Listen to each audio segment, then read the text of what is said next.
Assalamualaikum teman-teman, jumpa lagi di Ngulik Paki Dulan. Dalam rangka memperingati Hari Sehat Jiwa Sedunia atau World Mental Health Day, aku mau sharing tentang bagaimana cara untuk menghadapi permasalahan hidup, terutama dari pengalaman aku sendiri. Hihihi. Semoga dari tayangan ini dapat memberikan inspirasi untuk teman-teman semuanya. Oke, tanpa berlama-lama kita mulai aja ya. Jadi misalnya kalau aku lagi stres karena suatu masalah dan aku ngerasa masalah itu berat banget, pastinya aku nangis dan aku puasin nangisnya. Jadi emosi sedihnya tuh aku lepasin sampai aku udah capek banget untuk nangis. Setelah itu aku mulai merasa cukup lega dan badan juga udah mulai terasa ringan karena mungkin beban emosinya tuh udah dikeluarin atau udah dilepasin lewat nangis tadi. Fase ini biasanya berlangsung 1-3 hari atau bahkan 1 mingguan untuk bener-bener ngerasain down, marah, kesel, dan sedihnya. Jadi bener-bener coba untuk diresapi, diakui apa yang aku rasain. Nah, biasanya dalam fase ini tuh aku lebih sensitif dan lebih pendiam ya, atau withdrawal, yaitu menarik diri dari lingkungan untuk menyendiri dulu. Dan di fase ini juga cukup berpengaruh ya terhadap pekerjaan. Jadi bawaannya tuh malas kerja atau kerja juga menjadi nggak fokus gitu. Tapi sejauh ini sih masih bisa mengendalikan diri ya. Cuman ya itu kadang butuh effort atau usaha yang lebih untuk bisa ngejalaninnya. Setelah emosinya cukup tenang, aku coba cerita atau coba cari teman curhat ke orang yang aku percaya, yang bisa menjadi pendengar yang baik dan juga bisa memberi masukan yang positif agar nantinya tuh aku bisa berpikir lebih jernih yang akhirnya bisa menghadapi dan menyelesaikan masalah aku sendiri dengan baik. Setelah curhat biasanya nggak langsung menemukan solusi ya, cuman emosi menjadi lebih terkontrol. Rasa sesak, kalut karena emosi negatifnya tuh udah mulai cooling down dan cukup tenang, meski pikiran tuh masih berkutat dengan masalah dan berkelana mencari solusi. Nah, kalau udah di fase ini tuh aku biasanya suka melakukan self-talk, yaitu berbicara pada diri sendiri untuk memberikan sugesti positif dan meyakinkan diri bahwa semua akan baik-baik aja, semua akan berlalu dan pastinya akan ada hikmah yang bisa aku ambil dan bisa membuat aku menjadi lebih baik lagi. Itu yang selalu aku yakinin. Dari fase ini aku biasanya coba untuk ningkatin ibadah, yaitu dengan sholat untuk lebih tepat waktu gitu kan. Terus berusaha untuk khusyuk juga, aku coba untuk ngelakuin sholat sunatnya. Pokoknya lebih mendekatkan diri sama Allah, minta diberikan ketenangan karena itu adalah hal yang paling utama. Kalau aku lagi punya masalah, aku butuh tenang dulu gitu kan, diberi ketenangan. Setelah itu minta diberikan jalan keluar, semoga mendapatkan solusi yang terbaik gitu kan. Jadi aku tuh bisa tenang, bisa ngadepin masalah, dan syukur-syukur kalau Allah bisa segera memberikan solusi dan jalan keluar. Dan yang pasti aku butuh makna gitu, apa sih dari masalah ini tuh untuk aku bisa dapet hikmahnya gitu. Setelah hati udah mulai makin tenang dan pikiran juga udah gak terlalu fokus ke masalah, tapi udah lebih kepada mengakui dan menerima kenyataan. Ya udah gak apa-apa, tenang aja, udah semua akan baik-baik aja. It's okay to not be okay. Dan di fase ini tuh aku mulai melakukan coping stress untuk mengalihkan dan mengatasi stres dengan cara kayak menonton film, mendengarkan musik, menulis. Biasanya aku lebih suka tulis tangan sih, atau kadang sesekali aku nulis di blog gitu kan. Terus juga baca buku, dan buku-buku yang aku baca lebih kepada novel-novel tapi yang sifatnya tuh logis, atau buku-buku lain yang menarik untuk aku baca. Terus juga aku biasanya jalan-jalan ke beberapa tempat wisata alam yang ada di daerah Sukabumi Selatan. Contohnya tuh kayak ke pantai, ke curug, atau juga ke tempat-tempat lain gitu kan yang ada di sini, terutama di wisata alamnya.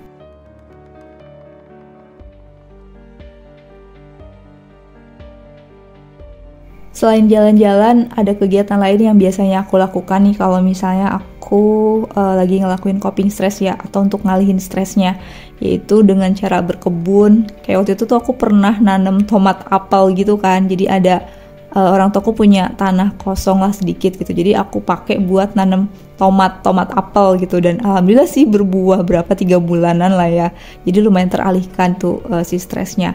Kemudian juga aku mulai suka ngurus tanaman, dan waktu itu efek pandemi juga kan, aku nggak ada kegiatan dan nggak bisa main kemana-mana tuh, suruh diem di rumah, ya udah jadi aku fokusnya adalah ke tanaman. Nah di sini untuk tanaman biasanya aku tanaman hiasnya yaitu jenis sukulen sama kaktus. Dan kadang di fase coping stress ini aku juga suka nggak tahu kenapa aku tuh jadi kayak malah jadi lebih produktif, otak aku tuh jadi kayak lebih banyak mikir, kayak tiba-tiba suka dapat insight gitu, dan mulai bermunculan ide-ide untuk membuat sesuatu yang bersifat kreativitas, kayak misalnya bikin kue, bikin puding, bikin es jeli mangga, dan juga bikin amplop gitu kan. Nah kemudian aku post di WhatsApp story. Tujuan awalnya tuh ya bagian dari coping stress tadi kan, karena gabut untuk lepasin emosi daripada aku bikin status galau atau marah-marah di status WhatsApp kan. Jadi aku mending posting yang hasil yang aku buat gitu, entah itu olahan makanan atau juga kerajinan yang aku buat gitu. Ternyata ada efek positifnya juga tuh dari situ. Banyak yang suka sama makanan dan hasil kerajinan yang aku buat. Karena banyak orderan, ya udah sekalian aja aku jual. Ujung-ujungnya dari masalah malah dapet cuan. Hihihi.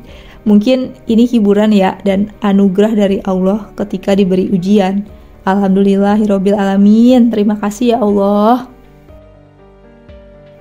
Bentuk coping stress aku yang lain yaitu aku mulai suka pelihara kucing dan juga menemukan hal-hal yang menarik dari kucing. Pertama yaitu kucing itu ternyata binatang yang lucu banget dan juga penurut. Yang kedua yaitu kalau dipanggil, si kucing itu tuh suka langsung nyamperin, jadi dia tuh kayak tahu namanya tuh siapa gitu kan. Terus yang ketiga, mereka tuh kayak bisa rasain kalau kita tuh lagi stres, dan fisik mereka juga ikut ke bawah kurus gitu kan. Jadi kayak energi negatifnya tuh ke bawah juga gitu, kesedot sama mereka. Jadi bisa ngerasain apa yang kita rasain. Hihihi, aneh kan ya? Tapi nggak tahu sih itu bener atau enggak. Jadi dalam hidup yang penuh dengan ketidakpastian ini, kita sering dihadapkan dengan masalah yang kadang tidak jarang membuat kita menjadi kesal, marah, sedih, dan galau yang membuat kita menjadi stres. Sebenarnya perasaan-perasaan itu wajar, dan stres merupakan alarm diri bahwa ada sesuatu yang tidak beres dan butuh untuk segera diperbaiki agar tidak mengganggu kesehatan mental kita. Jadi, sedih dan marah itu sebenarnya boleh, kadang diperlukan untuk kita bisa mengenali emosi kita sendiri. Asal sedih dan marahnya itu jangan sampai berlebihan, apalagi sampai hilang kendali yang bisa menyakiti diri sendiri dan mengganggu orang lain. Dan ngomong-ngomong tentang stres, dalam istilah psikologi ada yang namanya distress dan juga eustress. Distress merupakan sesuatu yang bersifat negatif, di mana seseorang merasa kesulitan untuk melakukan sesuatu. Contoh distress itu kayak waktu aku merasa down, sensitif, dan lebih banyak diam, sampai nggak bisa fokus untuk kerja dan malas untuk melakukan apapun. Di fase distress ini jangan dibiarkan lama-lama ya, karena dapat berdampak pada kesehatan mental kita. Coba cari cara untuk mengalihkannya, dan bila perlu mungkin bisa minta bantuan ke profesional, seperti ke psikolog atau ke psikiater. Sedangkan stres merupakan stres yang bersifat positif, di mana ketika stres seseorang dapat menjadi lebih produktif untuk melakukan sesuatu. Contohnya tuh kayak yang aku ceritain tadi, aku tuh kalau stres misalnya jadi lebih banyak ide dan bisa menghasilkan sesuatu yang bermanfaat. Tapi suka kesel juga sih, kenapa sih harus stres dulu baru aku tuh bisa dapat insight? Capek tahu itu tuh. Tapi ya harus gimana lagi? Mungkin udah dari sananya kayak gitu. Ya udahlah, terima aja. Jadi harus stres dulu baru aku dapet semangat gitu. Aduh, tapi capek sih sebenarnya. Tapi ya udahlah, gimana, Allah aja deh. Allah tahu yang terbaik. Yang penting aku baik-baik aja dan aku tetap waras yang pastinya. Amin. Dan selanjutnya ketika aku melakukan coping stress dengan jalan-jalan, terutama ke wisata alam. Nah, kalau kata orang sekarang tuh namanya tuh healing ya. Emang iya namanya healing? Coba kita cari tahu. Berdasarkan berbagai sumber yang aku baca dan yang aku ketahui dari beberapa praktisi psikolog, ternyata jalan-jalan itu bukan healing, tapi refreshing. Karena sifatnya tuh sementara dan kayak mengalihkan pikiran dengan mendatangi tempat-tempat yang bisa memanjakan mata dan menenangkan pikiran. Jadi pikiran tuh bisa fresh lagi gitu kan dengan kita jalan-jalan. Sedangkan kalau healing itu adalah proses penyembuhan ketika seseorang mengalami masalah kesehatan mental. Dan prosesnya itu nggak mudah, membutuhkan beberapa tahapan seperti konseling dan treatment yang ditangani oleh psikolog, atau juga ada terapi obat-obatan yang biasanya penanganan itu oleh psikiater. Halo, perkenalkan saya Adis, saya seorang psikolog. Saya ingin mengucapkan selamat Hari Kesehatan Mental Sedunia. Dan bertepatan dengan Hari Kesehatan Mental Sedunia, saya ingin berbagi tentang apa sih bedanya healing dan refreshing. Paling gampang, perbedaan yang paling mudah adalah healing itu ada proses penyembuhan, di mana yang namanya proses penyembuhan berarti adanya intervensi terapi di dalamnya. Sementara refreshing adalah kondisi atau kegiatan kita dalam melakukan proses perjalanan atau segala sesuatu yang membuat kita gembira. Dan biasanya refreshing itu efeknya lebih cepat ketimbang healing. Jadi kalau healing ada step by step dan memakan waktu yang lebih lama dan harus dibantu dengan profesional. Contohnya psikolog, psikiater, dan sebagainya. Jadi mulai sekarang tolong jangan salah kaprah lagi ya teman-teman. Bilang jalan-jalan atau liburan itu sebagai healing. Itu salah. Yang benar itu adalah refreshing. Oke? Catat ya. Jalan-jalan atau liburan itu namanya adalah refreshing, bukan healing. Dengan cara aku mengatasi stres seperti yang udah aku ceritain tadi, bukan berarti aku nggak menemukan masalah ya, atau nggak menemukan kesulitan dan masalah menjadi selesai. Nggak seperti itu. Masalah itu selalu ada selama kita hidup. Kadang kita bisa menemukan solusinya dan masalah selesai. Tapi kadang juga sekuat tenaga kita mencari tapi tidak pernah menemukan solusi. Ya itu berarti masalah itu selesai dengan tidak selesai.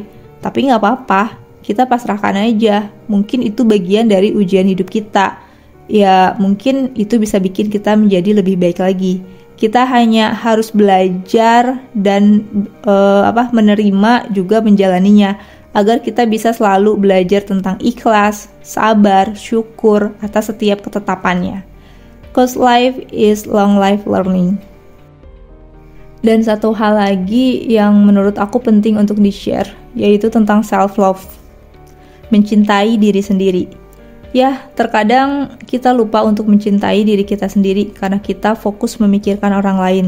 Takut membuat orang lain kecewa, takut membuat orang lain marah, atau bahkan selalu berusaha untuk bisa membahagiakan orang lain, sehingga kita lupa dengan diri kita sendiri karena rasa nggak enakan sama orang lain.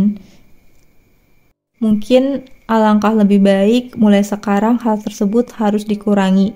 Buat batasan, seimbangkan untuk bisa membantu atau menyenangkan orang lain dengan kadar yang tepat, dengan kadar yang pas, dan juga memikirkan kebutuhan diri kita jika tidak sesuai dengan prinsip atau tidak merugikan, dan juga tidak merugikan orang lain. Berani untuk berkata tidak pada hal yang memang tidak sesuai dengan prinsip kita. Dan cobalah untuk berterima kasih pada diri kita sendiri karena telah mampu untuk melewati hari-hari yang sulit dan mampu bertahan sampai saat ini. Cara kita menghadapi masalah dan cara kita untuk mengatasi stres kita itu berbeda ya. Tiap orang memiliki caranya masing-masing. Silakan kalian bisa belajar untuk mengenali diri kalian sendiri, belajar untuk mengenali emosi, dan belajar untuk mengenali keinginan kalian tuh seperti apa. Semoga sekarang yang sedang menghadapi masalah yang berat, yang sulit, segera diangkat masalahnya, diberikan jalan keluar, dan diberikan pemahaman atau hikmah yang bisa menjadi pelajaran terbaik yang bisa digunakan untuk kita menjalani hidup dengan lebih baik lagi. Amin, amin, ya robbal alamin. Dan semoga keseimbangan mental kita tetap terjaga dan dapat menjalani kehidupan dengan lebih bijak, lebih baik lagi. Oke, sekian dari aku, dari tim Ngulik Pakidulan. Semoga sharing ini bisa memberikan manfaat. Dan terakhir, Happy World Mental Health Day. Salam hangat dari tim Ngulik Pakidulan. Assalamualaikum.